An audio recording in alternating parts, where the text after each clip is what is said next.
the third. Hallas is in. Hallas squeezing his way over. And Bradford on the third. Oh, they were on such a roll in that set. Bang, bang, bang. North to south. Quick play the ball. Leeds reeling back. Then all of a sudden, I think it's Mills that takes off, finds an offload, and it's Hallas saying, I'm there for you, Owen, I'm there for you. How did you enjoy that? Yeah, that is so simple but effective. First of all, it's a penalty for, poor discipline. Look at him, he's hanging on.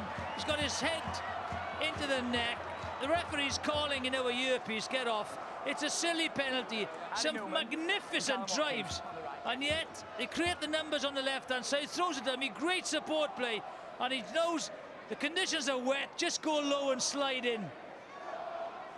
Well, Mills is the architect-in-chief, off his left foot, keeps his left hand free, and Hallas is there. He's there, I'm going to be there all day long on your left hand, mate. I'm just going to get that ball, and that's what it means to the Bradford team. Deserved leaders. Wow. Hallas is the conductor, the Bradford fans, his orchestra, and the tune is being played beautifully by this ball side at the moment. And the change of kicker.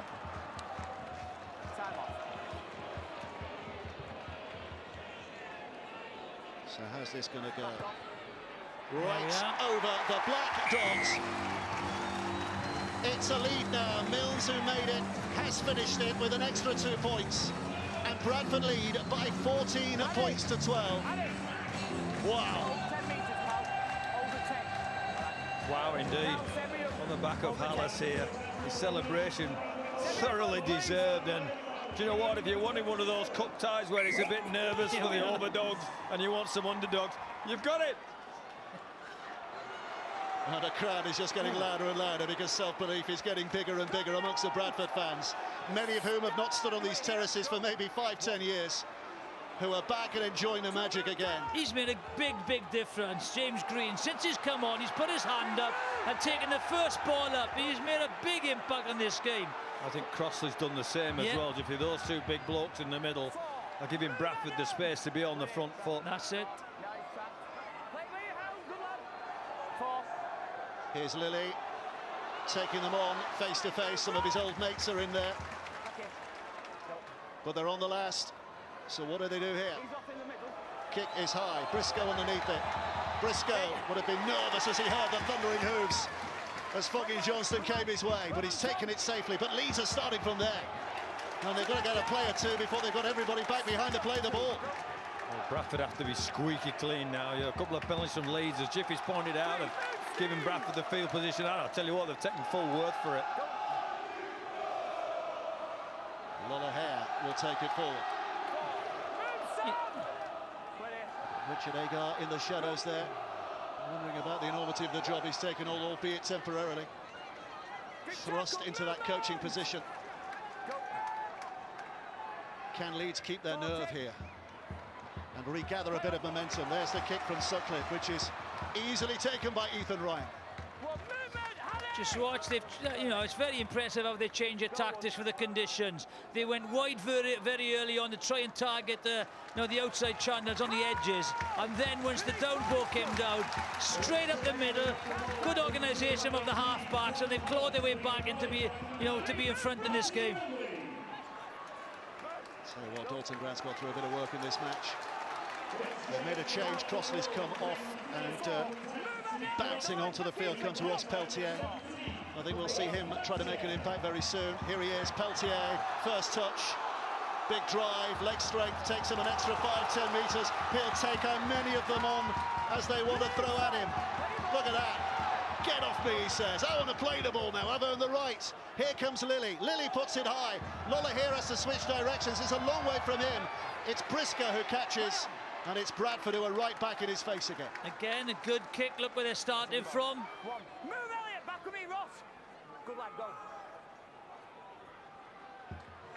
Leeds need to settle nerves. Super League pedigrees up for question. Ready, boys, go. Dwyer at a dummy half, just down the middle they take it. Watkins. Help! Make it 4. Here's Dwyer. Go. 3 tackles to go. Olejski, who's had a spell on loan here. The 5, move James. Back here, Ross. Polish prop forward. Good lad, go. Dwyer. It's going to be a kick from Sutcliffe. Okay. Ethan Ryan comes forward. What a leap! Prodigious. Absolutely prodigious. He swallowed it. Get here.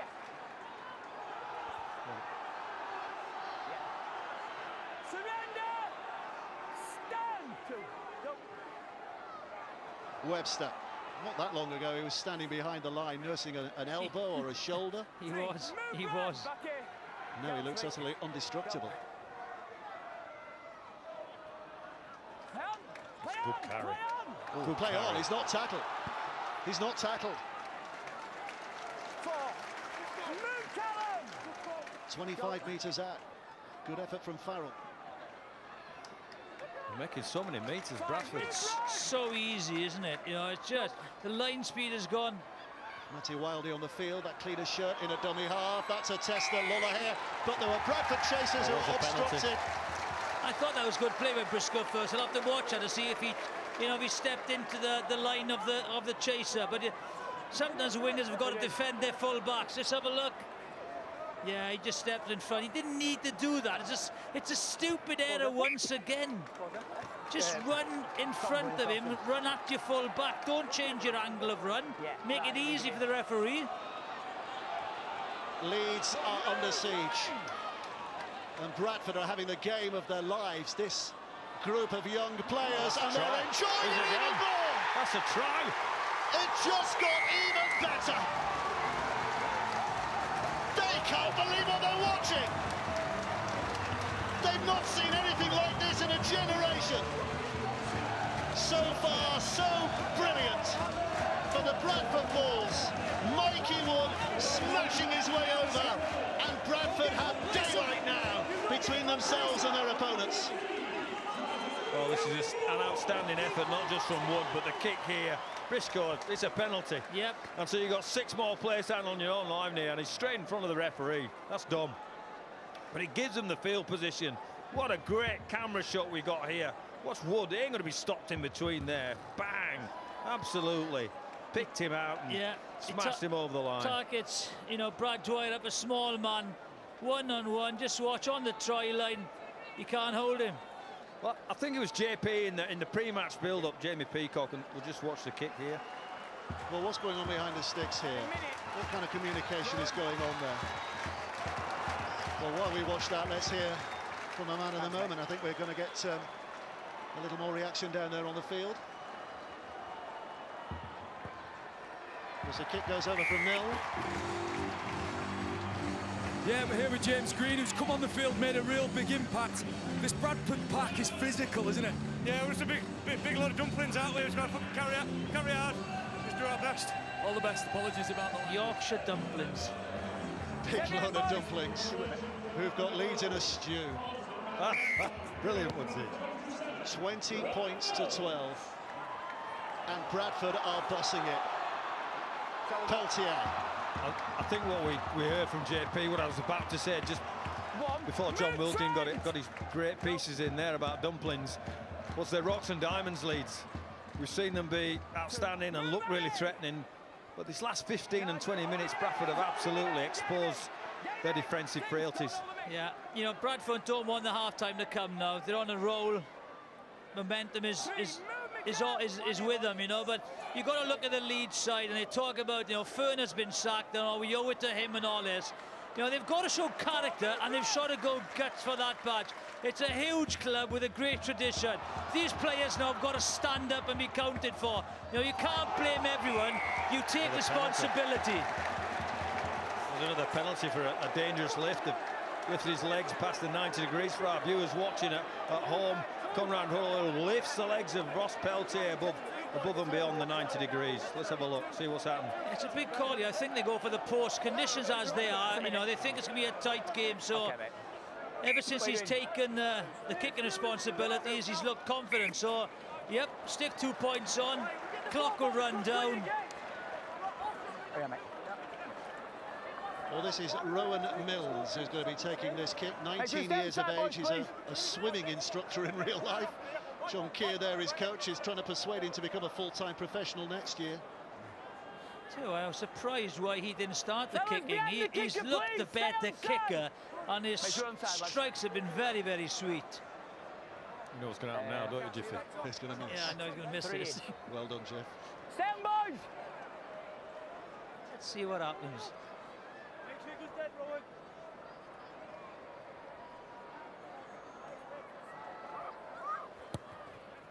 He's got the distance, has he?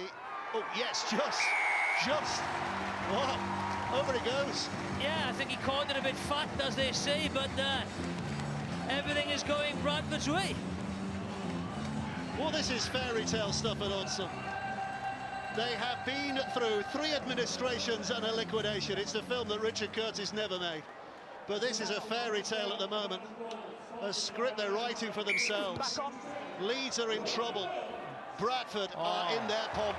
Brilliant take. Webster catches. Big set for Bradford now. You know, close the half off. Move, Conrad! Finish it, get a good kick Wait, in. guys, wait, captain.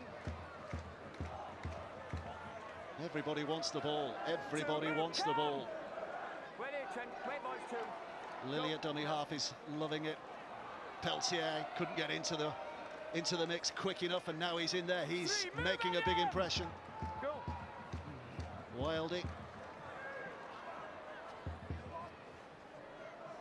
4, move, Cal! Matty Wildy Wait here, boys, 4. in a dummy half again. A great servant for John Keir down the years at Wakefield, and for a short spell at Batley as well. Minchella. How? 5, can release! Go. Okay. It's the kick that's going to bounce here, and anything can happen. And luckily for Lola here, it's kind in his regard. 1. Move, Liam! So this is the last set. You'd think that Leeds will have possession in Too this scrappy. Make sure you're out the ruck, fellas. first Liam. half. They've got a penalty here, so they should get 6 tackles inside the Bradford half Brad! before the hooter sounds. And they need to make something of it. Tap, Tom. Yeah, boys. Yeah, a bit scrappy, that's what he called. Sit up. Who's going to stand up for this Leeds side? Cameron Smith, young back rower, but he's looked a likely lad in recent weeks. Oh, offside. No. You get the impression that Trent Merrin wasn't too happy with that. Come away, come on. It was offside. Take your boys that way. They give him a shoulder, and then Merrin just thrown the ball in. Caught a left there as well. A little left jab, I think, went in there. Take your boys that way, please. Take your boys that way. Time is off. Clearly offside. That's a left jab. Wasn't that a send-off by the rules? Yeah, in my opinion. You poked some, punched some, isn't it? Well, let's have a look at this now. on the ball after you give him the penalty. Right. Let games then come running in. Right, I'll have a word with them both. James! Trent, come here! Yeah, I'm all right, don't need So you. they get to meet again here, James Trent! Green and Trent Merrin. No, listen to what I'm going to say. Right, I've got a penalty. Yeah, I don't need any of that. circumstances this Let's time. calm it down and get back on play rugby. Hey? Handbags?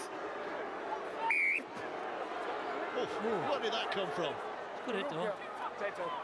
It's a good jab, though. Watch your left jab now. Hang on, here he comes. Yep, oh, hang on. Oh. Trent, They're kicking for goal. I know. But just listen, They're really kicking think. for goal. There's 20 seconds of the half remaining, which would have given them maybe 3 plays. Well, it then needs to So move they shoulder. decided that's not long enough to give them a proper chance to score a try here, so Yes, that's right. take the 2 instead if they can. Fair enough? And that's Yeah, our signal. I think Stay behind, so. lads. Stay on side. Stay behind, Tom. Behind the ball. Yeah, ball.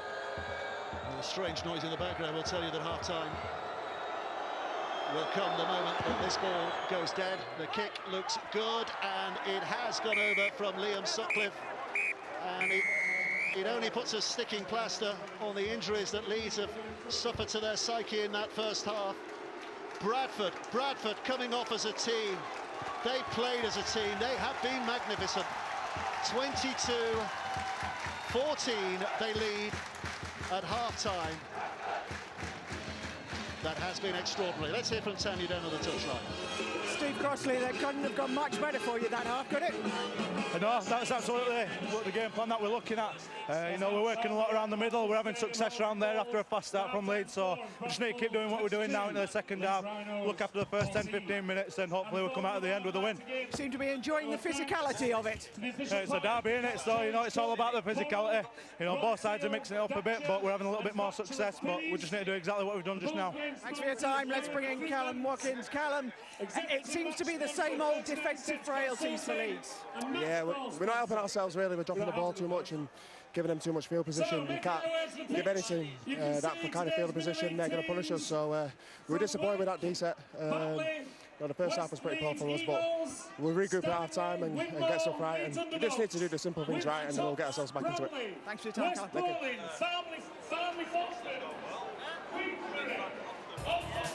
So 22-14 to Bradford at half-time. There are some of the more interesting stats from that first half for you as well. A couple of metres per gain on average for Leeds. They have conceded 4 penalties to Bradford's 2, and Bradford have taken advantage of every penalty that they have won from the Rhinos, and it is the Championship side who lead at half-time. Robbie, it's wet, it's muddy. Bradford are beating Leeds. Oddsall is virtually full. If I feel like I ought to be channeling my inner Eddie Waring. It's like the old days. Yeah, and I want to be down there. I'm going to run down there, put my kit back on. I want to be a part of it. Yeah, very special day at the moment for the Bradford Bulls. Things are going well for them. Like Steve Crossley said, the game plan's working out. They adapted their game plan, actually, and Jiffy mentioned it during the commentary. Early in the game, they moved the Leeds Rhinos forward pack around, putting passes on. And as soon as the rain hit, and they must have foretold the rain hit, they started going through the middle. Before we look at the tries, do you think Leeds have been the architects of their own downfall in many ways, Lois? Yeah, I think they're not keeping possession. I think in their game plan, looking at how they've gone previously in other games, they need to keep possession and stop giving away the ball cheaply. They've had too many errors, which has then given Bradford great field possession, but taking nothing away from Bradford. They've taken the game by the horns and they've gone straight at them. Let's go through all the Bradford tries then. We'll start with Grants first of all. Yeah, I think with Leeds, we've just seen how Bradford have been able to exploit Leeds through Leeds' errors. I know we're going to see a lot of Leeds' errors here, and it's almost like we can justify them conceding tries against Championship teams. But what we're going to see here is a systemic error from the Leeds Rhinos. When the centre and the winger come in on 3 when they should stay out. And this is a problem Leeds have had all year. We saw a try scored earlier in the game by this, and the ball goes out over the top because these two make the wrong decision. A system error for a try. The first try for Bradford, a great crafted try, and one that John Kay would have been working on all week. But here's the thing from all of you. You'll have, let me start with you, Lice. You'll have been in situations where the opposition, or even yourselves, are committing penalties and committing errors, but it doesn't mean they automatically lead to scores. And yet this afternoon, this is what's happening. I was just going to say, I think, yeah, they're making the errors, but they're not backing it up with defensive efforts. And, I mean, you can see straight away that they have no problems making the meters and they can score, but defence is just massively troubling them. For me, I don't feel like their system's working or they haven't got the trust in each other. Yeah, I think it's weak. You know, I just want to say, I want to back up what JP says, systematic error. I think, because Jordan Lilly, as a halfback, you go to the line and your eyes are looking up. It's like he had already foretold that pass. That pass was going to happen because he knew exactly what the Leeds defenders were going to do. They've done their homework on Leeds. They know that Hurrell and the outside winger rush up in unison together. They're going to shut those players down and give the Harbour Bridge pass over the top, clear run to the try line. Well, Jake Webster's try isn't systematic, is it? I mean, this is just a shambles. It comes from a knock-on, first of all. Yeah, we see the knock-on again. You know, Leeds' game has been littered with knock-ons and errors and penalties in this first half. For me, they should be able to defend the line against the Championship side. What we're going to look at here is an attitude error, I believe. I think to have good defence, you need good systems, good attitude, good technical ability. Leeds have conceded try through a lack of all 3. Watch this kick. Jake Webster here, the kick to space. Jake Webster doesn't even leave the ground. He doesn't even have to leave the ground to catch the ball. Stays where he is. no leaving the ground and walks in, basically walks in to score a try. That's an attitude error for me. Those Leeds players aren't attacking the ball there. No, sorry, it looks like they've just shot up to stop whoever catches it from the Bradford attack side. They've not actually challenged for the ball themselves. I'm just watching your face, Jamie, as you watch the replays, which is obviously a mix of horror and disgust and anger. Yeah, I mean, look, I think a Super League side, good Super League side, you concede penalties, you give errors, but you just think, you know what, let's just defend it. 6 tackles, might be 12, might be 18 tackles, we'll get the ball back. Particularly against a championship side, it should not mean a try. And I don't think you can justify errors and penalties against the Bradford side with tries against simply the defence has been way off, absolutely way off. If you look at the Hallas try, and you can make your point as you look over this, again, it comes from a Leeds mistake. We've got a player lying on the Hallas try, Cameron Smith lying on, and they go through again. And that's right. I think Craig Green made a big difference when he came on the field. He ran with a bit more power, a little more authority, a couple of carries in this, and that opens up the opportunity for Rowan Milnes. The line's sliding, over-sliding, he just straightens up.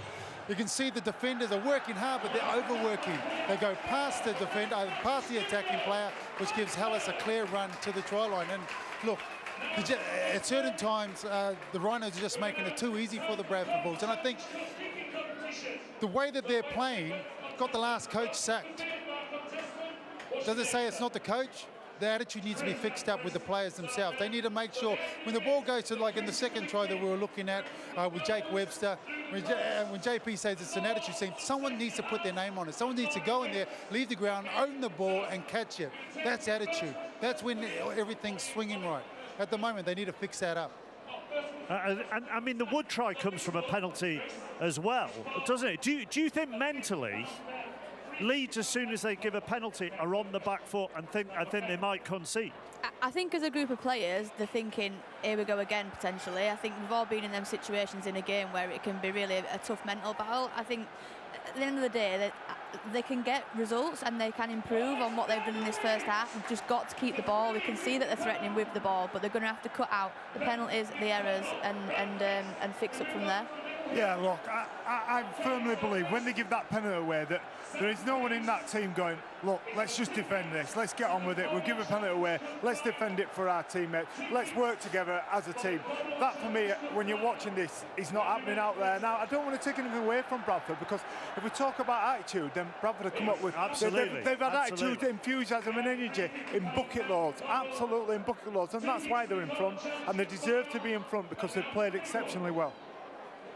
Let's talk Women's Super League, and then we'll look ahead to the second half. Lois, of course, captain of the Leeds Rhinos.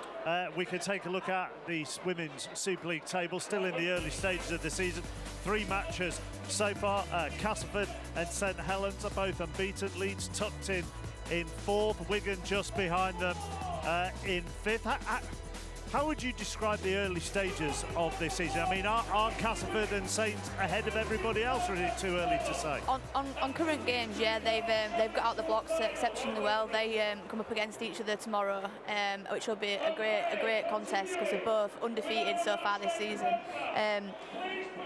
Other teams, ourselves and Wigan, are playing against each other tomorrow, which is obviously the first time we'll have met since the grand final last year, where unfortunately we lost by 2 points. So some big games this weekend. But I was speaking on the way over, and it's really exciting this season. You just don't really know which way the game's going to go whenever you turn up. There's no clear favourites, and I think that excitement's great for the neutral and anyone wanting to get into Women's Rugby League. Well, that's exactly what any competition wants. I mentioned it earlier, actually, when we talked about the Leeds men's side. You want competitive balance. Any competition where you always have a favourite or the same 2 or 3 teams who can win it every year, then you are going to struggle to keep attracting people. Yeah, 100%, and I think this year this is what we've got. It's been a couple of years in the making, so they had the soft launch for Women's Super League, then got into the full launch last year, and teams like Castleford that have been around a while in the women's game are now starting to come to the fore and really reaping the rewards of, you know, starting their journey from day one and getting just like I say, reaping the rewards that they probably deserve. But really exciting, and a few tough games tomorrow, which will really determine what way the season's potentially going to go for the next part. How have both you and Wigan progressed since last season's grand final, would you say? we've both probably not gone as well as what we'd like to. Wigan obviously won the grand final, finished on a high, signed out on a high. We were disappointed with the way we finished our season, but Wigan have lost against St Helens and Wigan. They opened up to a loss in the Wigan and Saints derby, and we have won 2 games, but unfortunately lost to Castleford Tigers last weekend, or the weekend before, sorry, 27-0 at the Jungle. So both teams are looking to bounce back tomorrow. It hurts, doesn't it? Yeah. To lose to Castleford, and if you're the Leeds runners, oh, it really hurts. Let's just show you what happened in the Challenge Cup last night. Hull taking on Castleford. Here's one of the tries. We'll show you more on the forum later. Faremo opening up a 10-point lead for Hull FC.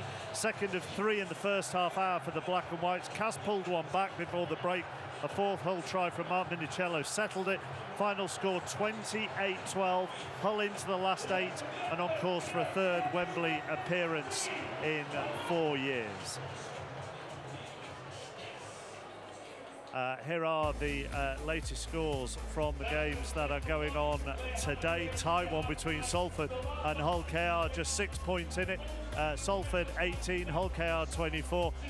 Certainly isn't tight between Catalan and Doncaster. Catalan 58, Doncaster 6.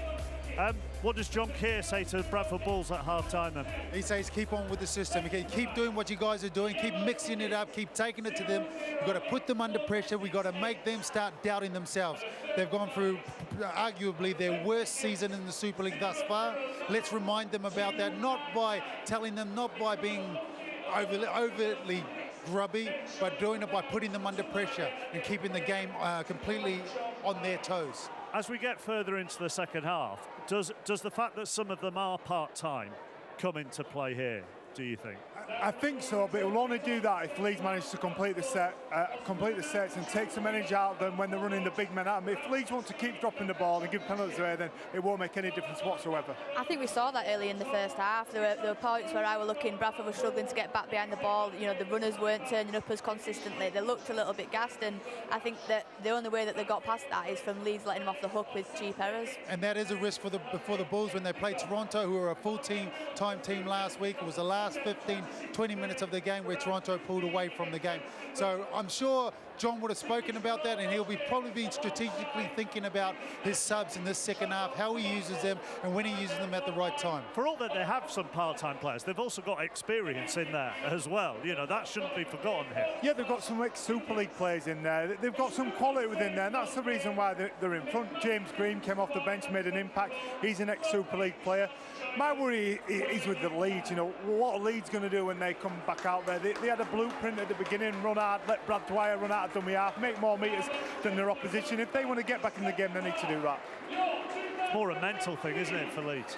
Yeah, it is. It's coming out and giving it all in the second half. But I know I keep banging on about it, but I think that they've got the potential with Brad Dwyer and players like that to do their job, but they just need to keep the ball, and it's that mental challenge of making the right decisions on the pitch in this atmosphere. Yeah, and this atmosphere is crucial. These Bradford fans are absolutely loving this afternoon. Oddsall nearly full for this West Yorkshire derby. Bradford are to the good, 8 points to the good. Can they hold on in this second half? Let's rejoin Dave, Jonathan and Brian. Richard, what were your key messages to the team in there? Tidy it up. You know, we're getting smashed in the play count, penalties, errors, we're on the backside of that. And we've got to show more resilience and energy in defence. You know, there's times I think we've looked legless and had an inability to defend back-to-back sets, but you know, we're confident that when we get enough ball we'll be able to post some points, but we've got to turn that round. You know, we've got to turn that statistics round pretty quickly. Thanks, mate. Well, that has been the story of Leeds this season, hasn't it? They can score points, but their resilience in defence has been questionable at just about every turn so far. Even matches they've won. Remember a memorable game against Castleford at Headingley when they won that one on Golden Point. They very nearly spilled the game that day. I think Richard got, hit the nail on the head. It's all about, rolling your sleeves up and getting stuck in. The ability is there, but if you just roll over, you just can't win games. As simple as that. Step up to the plate. Put it in old parlance of the championship teams that Leeds have had and Bradford have had. They're playing soft indeed. Go, not too much, James, in the ruck. Hurrell He's a man who can spell a bit of danger from Bradford's point of view, and that's a flick, but after held was called, so he has to go back. Played again, Conrad.